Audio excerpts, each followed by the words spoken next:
프레이즈 더 로 할렐루야. 7월 12일 거룩한 수요일입니다.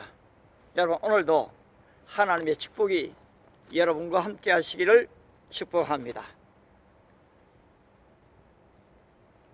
오늘 제가 여러분과 함께 나누기 원하는 말씀은 창세기 3장입니다. 제가 몇 구절을 좀 읽어드리도록 하겠습니다.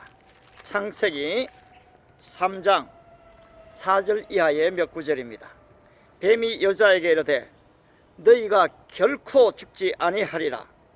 너희가 그것을 먹는 날에는 너희 눈이 밝아져 하나님과 같이 되어 선악을 알 줄 하나님이 아심이니라. 여자가 그 나무를 본즉 먹음직도 하고 보암직도 하고 지혜롭게 할 만큼 탐스럽기도 한 나무인지라. 여자가 그 열매를 따 먹고 자기와 함께 있는 남편에게도 주매 그도 먹은지라. 이에 그들의 눈이 밝아져 자기들이 벗은 줄을 알고 무화과나무 잎을 엮어 치마로 삼았더라. 그들이 그날 바람이 불 때 동산에 거니시는 여호와 하나님의 소리를 듣고 아담과 그의 아내가 여호와 하나님의 낯을 피하여 동산 나무 사이에 숨은지라. 여호와 하나님이 아담을 부르시며 그에게 이르시되 내가 어디 있느냐. 이르되 내가 동산에서 하나님의 소리를 듣고 내가 벗었으므로 두려워하여 숨었나이다. 이르시되 누가 너의 벗었음을 내게 알렸느냐. 내가 내게 먹지 말라 명한 그 나무 열매를 내가 먹었느냐. 아담이 이르되 하나님이 주셔서 나와 함께 있게 하신 여자 그가 그 나무 열매를 내게 주므로 내가 먹었나이다. 여호와 하나님이 여자에게 이르시되 내가 어찌하여 이렇게 하였느냐. 여자가 이르되 뱀이 나를 깨므로 내가 먹었나이다. 마지막 21절입니다. 여호와 하나님이 아담과 그의 아내를 위하여 가죽 옷을 지어 입히시니라. 오늘 좀 여러분과 함께 나누길 원하는 말씀은 아담아 내가 어디에 있느냐라는 실존적 질문입니다. 아담아 내가 어디에 있느냐. 오늘 우리는 천지를 창조하신 하나님의 영광을 보기 위해 예배 자리로 나오고 있습니다. 오늘 우리 모두는 독생자를 이 땅에 보내신 하나님의 음성을 듣기 위해 유튜브를 통해서 모든 SNS를 통해서 TV를 통해서 그 음성을 듣기를 위해 함께 모여 있습니다. 여러분, 하나님의 영광을 볼 수 있다는 것은 얼마나 크나큰 행복일까요? 사도 요한은 우리가 그 영광을 보니 아버지의 독생자의 영광이요 은혜와 진리가 충만하더라 라고 고백했습니다. 바로 이 사도 요한은 그 영광을 보았던 것입니다. 수많은 믿음의 선열들이 그 하나님의 영광을 보았습니다. 바로 오늘도 우리는 우리의 진실함이 하나님께 전달된다면 이 예배를 통해 하나님의 영광을 볼 것입니다. 뿐만 아니라 우리는 사랑의 하나님의 음성을 들을 수 있다는 것은 얼마나 놀라운 기쁨일까요? 여러분, 그렇습니다. 하나님의 말씀은 살아있습니다. 따라서 그 하나님은 우리에게 말씀하십니다. 물론 음성으로 말씀하실 수 있지요. 그러나 하나님은 이미 이 신구약 성경을 통해서 말씀하고 계십니다. 때로는 꿈을 통해서도 말씀하시죠. 때로는 우리의 양심에게 말씀하십니다. 때로는 환경을 통해서 말씀하십니다. 심지어 동물들을 통해서도 우리에게 말씀하십니다. 바로 이 사도 바울은 로마서를 통해서 하나님을 알만한 것이 이미 다 우리에게 보여졌기 때문에 핑계할 수 없다고 했습니다. 따라서 우리는 정말로 우리의 영 안에 열리면 그 영광을 보게 되고, 바로 우리의 귀가 심령의 귀죠. 열리게 되면 그 음성을 듣게 되는 것입니다. 그런데 오늘 여기 하나님의 영광 뵙기를 두려워하는 한 인생이 있습니다. 오늘 여기 하나님의 음성을 듣기를 거절하는 한 인생이 있는 것입니다. 낮인지 저녁인지 알 수는 없지만 바로 날이 서늘한 때였습니다. 붉은 저녁노을이 에덴 동산을 비출 수도 있었겠지요. 바로 그것은 이름 그대로 아름다운 낙원 에덴이었습니다. 예쁜 꽃들이 조물주를 기뻐하고 아름다운 새들이 창조주를 노래할 때 두려움과 한숨을 가지고 일찌감치 여호와 하나님의 낯을 피하여 동산 나무 사이에 숨은 한 인생이 있었습니다.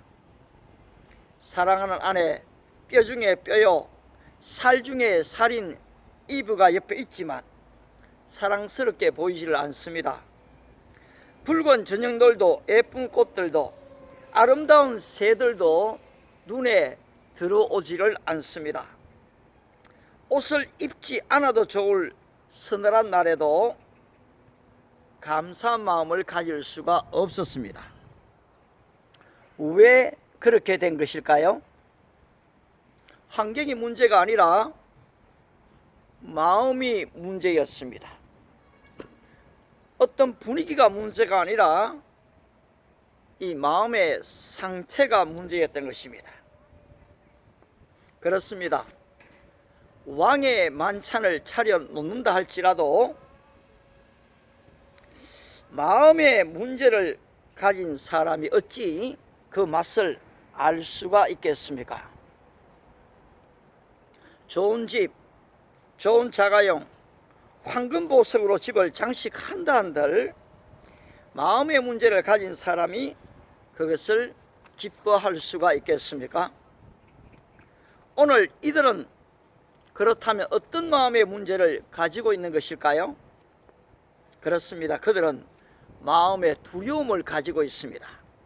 왜 그들은 이와 같은 마음의 두려움을 가지게 된 것입니까? 그들은 동산 각종 나무의 실과는 내가 임의로 먹되, 많은 사람들이 선악과만을 얘기합니다마는 그렇지 않습니다. 여러분, 동산 각종 나무, 모든 나무의 실과는 이미 먹도록 허락되어졌습니다. 그러나 선악을 알게 하는 나무의 실과는 먹지 말라. 내가 먹는 날에는 정령 죽으리라. 바로 이와 같은 여호와의 말씀을 거역했기 때문이었습니다. 그들은 선악을 알게 하는 나무의 실과를 따먹고 자신들의 행위가 얼마나 잘못된 것인지를 알았습니다. 그 결과 벗고 있는 자신의 수치를 깨닫게 되고 그 수치를 가리기 위해서 그들은 무화과 나무 잎을 엮어 치마를 만들었던 것입니다. 그들은 내가 먹는 날에는 정령 죽으리라는 여호와의 말씀이 자신들에게 어떻게 이루어지는데 두려워하고 있는 것입니다.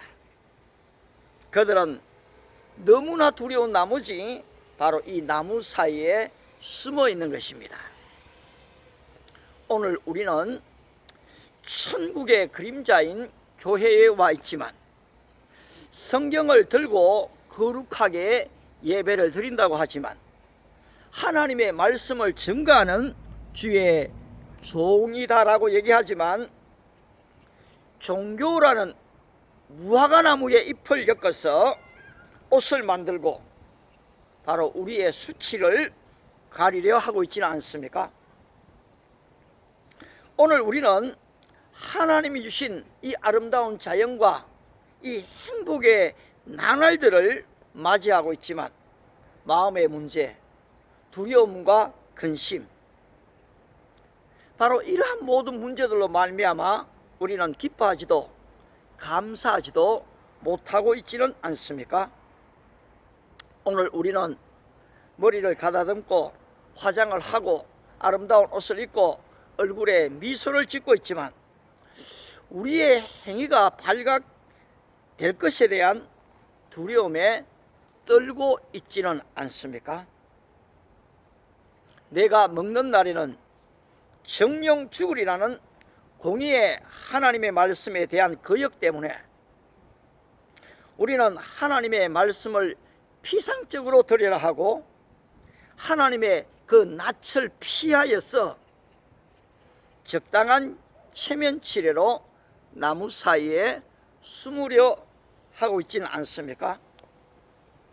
오늘 과학 문명이 고도로 발달된 21세기를 살아가는 현대인들은 과연 행복한 것일까요? 사두었던 정권이 오르고 땅값이 올라가고 집값이 천정부지로 올라갈 때 뜻밖에도 이 돈이 쉽게 굴러 들어오면 정말 기뻐하고 웃을 수 있는 것일까요? 일시적으로는 행복할 수 있습니다. 하지만 그것은 잠시 잠깐입니다. 일시적으로 웃고 기뻐하고 즐거워할 수 있지만 그것은 영구적이지를 못한 것입니다. 그 이유는 하나님과의 관계가 단절되었기 때문입니다. 하나님과의 관계가 단절된 인생에게 찾아오는 것은 허무와 죽음인 것입니다. 철학자 케르케고르는 고독에 이르는 병이라는 중요한 명제를 남겼습니다. 아내가 있지만 남편이 있지만 대화가 되지 않기 때문에 고독합니다. 자녀가 있지만은 참된 사랑이 전달되지 않기 때문에 외롭습니다. 직장 동료가 있고 군중들이 있지만 군중 속에 고독으로 병들어가는 것이 바로 현대인들인 것입니다. 그렇습니다. 오늘 이 현대인들의 특징은 철저히 자기 자신을 가리고 숨는 데 있습니다. 우리는 이것을 익명의 시대라고 얘기하는 거죠. 그들은 돈을 벌어서 자신의 무지를 가리려고 합니다. 그들은 권력을 얻어서 그 나무 아래에 숨는 것이 안전하다고 생각합니다. 자기 자신들이 원하는 것을 얻어서 바로 사람들에게 자신의 실패를 만회해 보려고 하는 것입니다. 따라서 숨고 또 숨어서 하나님과의 이 관계로 하나님과의 관계도 단절되고 인간들과의 관계도 단절시키고 있습니다. 그 결과 현대인들은 병들어 죽어가고 있는 것입니다. 하지만 이 두려움과 한숨에 떨고 있는 인생에게 창조주 하나님이 찾아오셨습니다. 범죄로 말미암아 그곳에는 죄에 대한 핑계와 이 분열이 생겨났습니다. 하나님은 그들이 범죄한 동기도 아셨고 그 과정도 그 결과도 이미 아시는 분이십니다. 하나님은 이 모든 것을 아시면서 범죄한 영혼들에게 질문하십니다. 아담아, 내가 어디 있느냐? 아담아, 내가 어디 있느냐? 두 번째 질문이죠. 아담아, 내가 그 나무 실과를 먹었느냐? 하와에게 물었습니다. 하와야, 내가 어찌하여 이같이 하였느냐? 그렇습니다, 여러분. 아담아, 내가 어디 있느냐라는 질문은 바로 실존적 질문입니다. 내가 그 나무 실과를 먹었느냐라는 질문은 인간 행위에 대한 사실 확인적 질문이고, 내가 어찌하여 이같이 하였느냐라는 질문은 결과에 대한 책임적 질문인 것입니다. 이 질문 하나하나에 대해 아담과 하와는 핑계는 될지언정 대답을 회피하지는 않았습니다. 내가 어디 있느냐라는 질문에 하나님, 제가 벗었으므로 두려워하여 숨었나이다 라고 대답했습니다. 내가 그 나무의 실과를 먹었느냐 라는 물음에 대해서 하나님께서 제게 주신 그 여자가 그 실과를 줌으로 내가 먹었나이다라고 핑계했습니다. 하와야, 내가 어찌하여 이렇게 하였느냐? 라는 질문에 뱀이 나를 깨므로 내가 먹었나이다라고 대답했습니다. 아담과 하와는 하나님의 성품, 하나님의 자애로우심과 이 공의로우심을 익히 알고 있었습니다. 하나님은 모든 피조물을 아담과 하와에게 다스리도록 맡기시는 바로 자애로우신 분이시지만 자신이 한번 말하신 말에 대해서는 어떤 경우에도 실행하시는 공의로우신 분인 것입니다. 오늘 현대 교인들은 자애로우신 하나님, 자비하신 하나님을 환영하고 좋아하지만 이 공의로우신 하나님에 대해서는 상당히 거북해하고 힘들어하는 것이 사실입니다. 하지만 한 가지 잊지 말아야 할 것이 있습니다. 바로 이 구원은 믿음으로 값 없이 우리에게 주어지는 것이 선물이지만 천국에 들어갈 때까지 우리가 치러야 할 바로 대가는 상당하다는 것을 기억해야 합니다. 주님은 아무든지 나를 따라오려거든 자기를 부인하고 자기 십자가를 지고 나를 쫓으라 하셨습니다. 한 걸음 더 나아가서 아버지와 어머니를 나보다 더 사랑하는 자는 내게 합당하지 아니하고 아들이나 딸을 나보다 더 사랑하는 자도 나에게 합당치 않다. 마태복음 10장 37절이죠. 심지어 주님은 우리의 목숨을 요구하십니다. 자기 목숨을 얻고자 하는 자는 잃을 것이요 나를 위하여 자기 목숨을 잃는 자는 얻으리라 말씀하셨습니다. 여러분 어떻습니까? 일주일 중에 하루 또는 이 몇 시간을 예배 드리는 것이 쉽습니까? 날마다 자기를 부인하고 자기 십자가를 지고 사는 것이 쉽습니까? 살인하지 말라, 간음하지 말라, 거짓말하지 말라, 소득의 11조를 드리라, 부모를 공경하라. 여러분 이게 쉽습니까? 날마다 제 몫에 대인 십자가를 지고 주님만을 따르며 주님만을 사랑하는 게 쉽습니까? 오늘 믿음으로 구원받은 믿음의 식구 여러분, 여러분에게 주어진 은혜로운 구원을 너무나 이 값싸게 취급해 버리지는 않습니까? 그리고 하나님은 사랑이시기 때문에 나의 형편과 처지를 너무너무 잘 아시니까 주님의 존전에 나와 한번 예배 드림으로 내 죄가 다 용서함을 받고 한 주간도 주님과는 전혀 상관없는 하루하루를 살려고 하고 있지는 않습니까? 하지만 여러분, 하나님은 이 히브리 기자를 통해서 구원의 은총을 등한히 여기고 핏값으로 이루어 놓은 언약의 피를 거절하는 자에게 다음과 같은 무서운 경고를 하고 계십니다. 여러분 히브리서 10장 28절 29절을 한번 찾으셔도 좋습니다. 히브리서 10장 28절 29절입니다.